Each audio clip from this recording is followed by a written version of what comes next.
Hello, dear students. Good morning to all of you. Today is the lecture number 6 for class 10th and chapter is the magnetic effect of electric current. So today last lecture number 5 में मैंने बेटा आपको solenoid के बारे में बताया था बेटे. आज हमें जो बात करनी है बेटे इलेक्ट्रोमैग्नेट के बारे में बात करनी है.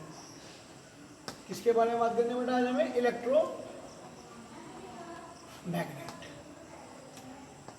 देखो इलेक्ट्रोमैग्नेट क्या होता है? देखो एक तो होती है सिंपल मैग्नेट जिसको हम परमानेंट मैग्नेट भी कहते हैं. इलेक्ट्रोमैग्नेट एक वो मैग्नेट होती है जो इलेक्ट्रिक करंट की वजह से जो मैग्नेटिक इफेक्ट बनता है उसको हम इलेक्ट्रोमैग्नेट कहा जाता है. तो क्या कहता है बेटे? देखो an electromagnet works on the magnetic effect of current. वास्तव में बेटे एक इलेक्ट्रोमैग्नेट जो होती है वो मैग्नेटिक इफेक्ट ऑफ करंट के बेस पर वो वर्क करती है.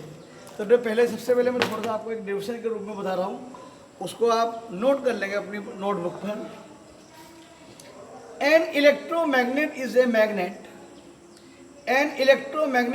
Magnet consisting of a long coil of insulated copper wire wrapped around a soft iron core that is magnetized only when electric current is passed through the coil.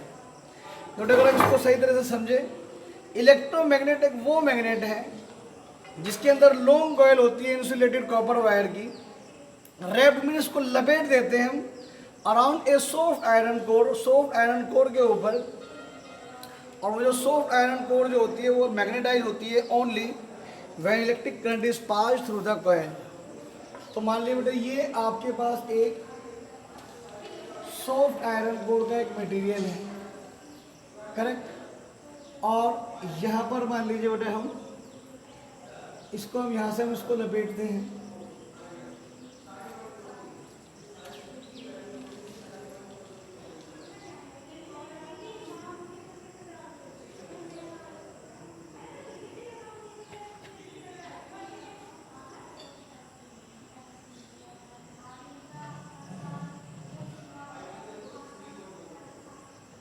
और ये video मान लीजिए हमने यहाँ पर अपने बैटरी से इसको कनेक्ट कर दिया. यहाँ पर हमने एक स्विच प्रोवाइड कर दिया.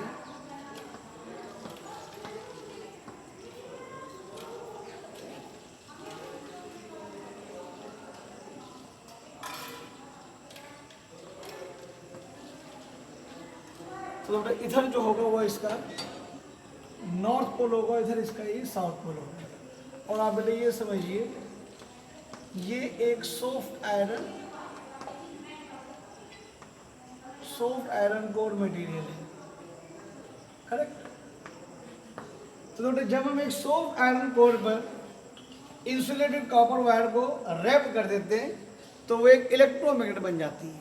देखो इलेक्ट्रोमैग्नेट और सोलेनॉइड कोयल में बहुत बड़ा फर्क नहीं होता है. सोलेनॉइड कोयल में कोई भी आप कोर मटेरियल नहीं इंसर्ट करते. जैसे कि मान लिया आपके पास यही कोर मटेरियल है और इसके ऊपर मैं कोई वायरिंग को लपेट देता हूँ तो यही आपके पास, जैसे कि फॉर एग्जांपल जैसे कल मैंने आपको बेटे दिखाया था ये सोलेनॉइड है.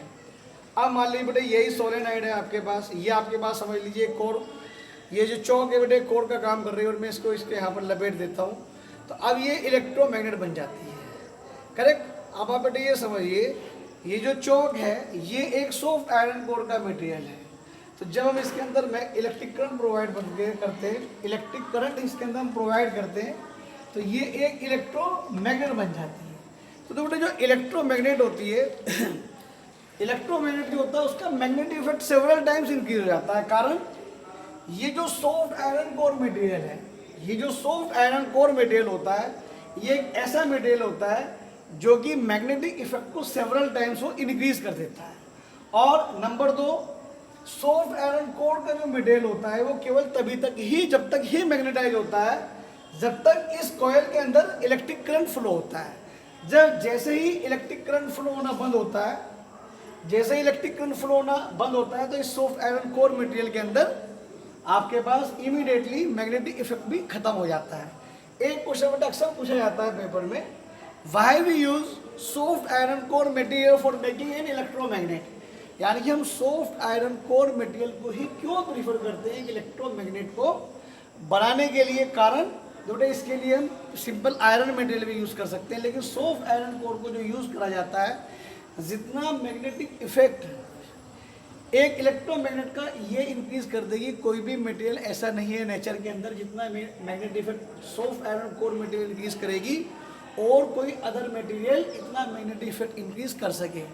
एंड जो सॉफ्ट आयरन कोर का मटेरियल होता है वो इजीली डीमैग्नेटाइज हो जाता है जब करंट सर्किट से फ्लो होना बंद हो जाता है। लेकिन इसके अगेंस्ट अगर हम आयरन का मटेरियल ले तो आयरन का मटेरियल नंबर एक बात वो इतना ज़्यादा मैग्नेटिक इफेक्ट प्रोड्यूस नहीं करेगा, मैग्नेटिक फील्ड स्ट्रेंथ को इतना नहीं बढ़ाएगा जितना कि एक सॉफ्ट आयरन कोर का मटेरियल बढ़ाएगा।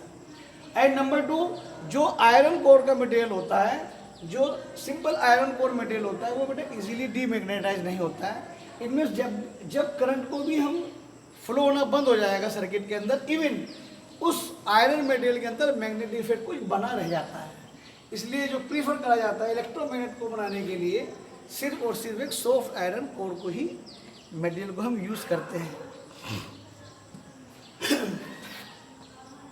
नेक्स्ट आपका जो आता है इसका फैक्टर्स अफेक्टिंग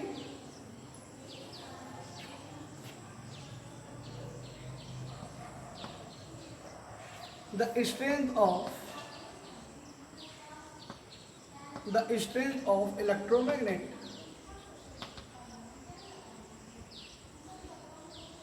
यानी कि बेटा वो कौन कौन से फैक्टर हैं जिससे कि स्ट्रेंथ मैग्नेटिक इलेक्ट्रोमैग्नेट की इंक्रीज कर जाती है? नंबर 1,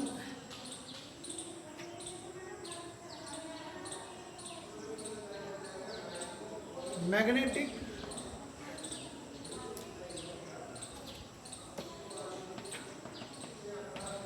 फील्ड स्ट्रेंथ जो होगी 100% वो डायरेक्टली प्रोपोर्शनल होगी करंट की। बेटा ये जो पार्ट है बेटा आपके पास हर जगह सेम आ रहा है, यानी कि करंट अगर बढ़ेगा तो 100% आपके पास मैग्नेटिक इफेक्ट उतना ही ज़्यादा इंक्रीज होगा।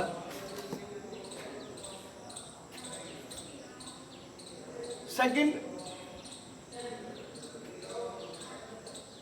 Magnetic field strength is directly proportional to the number of turns। जितने ज़्यादा नंबर ऑफ टर्न्स होंगे 100% इलेक्ट्रोमैग्नेट का इफेक्ट भी मैग्नेटिक स्ट्रेंथ उतनी ही ज़्यादा बढ़ेगी। Number 3,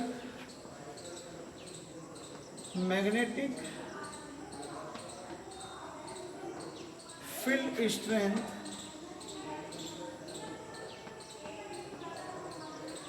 increases if air gap between